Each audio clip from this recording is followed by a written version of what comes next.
کبیرہ۔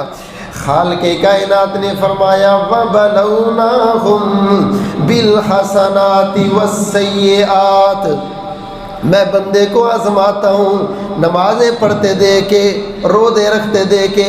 بعض اوقات بندہ نیکیاں کرنا شروع کرتا ہے، بندے کے کاروبار میں زوال آ جاتا، بندہ جیسے جیسے نیکیوں کی طرف آتا نقصان پر نقصان، سچ بولتا ہے نقصان آ گیا، کھری چیز بیچ رہا نقصان آ گیا، سیدھے راستے پہ چلتا ہے نقصان آ گیا۔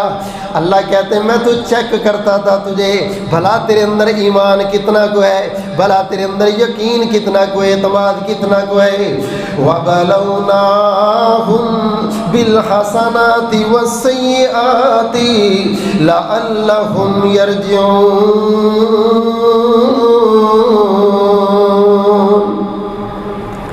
ایسے نہ کہا کرو جی بھلائی دا دور ہی کوئی نہیں جی، اب دیکھ لو جی میں سیدھا چلیا تے میرے نال کی بن گیا۔ اگر کبھی گھاٹا آ جائے، اگر کبھی کوئی 2 نمبر بندہ متھے لگ جائے، قسم نہ ڈال آج کے بعد میں نے کسی کو قرضہ دینا ہی نہیں، دیکھو میرے ساتھ فراڈ ہو گیا۔ اچھا جو کبھی ایسے معاملات نہیں کرتے ان بیچاروں کے ساتھ بھی فراڈ ہو جاتے، پھر کیا ہو گیا یار تیرے ساتھ؟ اگر تو نیکی پر رہے گا، سیدھے راستے پر رہے گا، اچھائی پر رہے گا، تیرے درجات بلند ہوتے رہیں گے، پتہ نہیں اللہ کن کن مصیبتوں سے بچا لے گا۔ تو 10,000 پر روتا ہے، لوگوں کا 10-10 لاکھ ڈوب گیا، حادثات میں، پریشانیوں میں، مسائل میں، چیز خرید کے رکھی تھی ریٹ ڈاؤن ہو گیا، بتا اس نے کس کو قرض حسنہ دیا، یہ کس کے سامنے روئے؟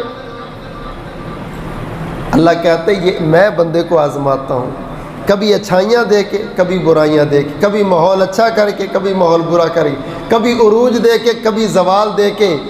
مقصد صرف اتنا ہے الینا یرجعون، میرا بندہ کسی طریقے تو میری طرف آ جائے، نعمتیں لے کے شکر کرے میں تب بھی راضی ہوں، تکلیف میں آ کے صبر کرے میں تب بھی راضی ہوں۔ آ جا، مقصد اصل میں تیرا قریب آنا ہے، اللہ کو منشا صرف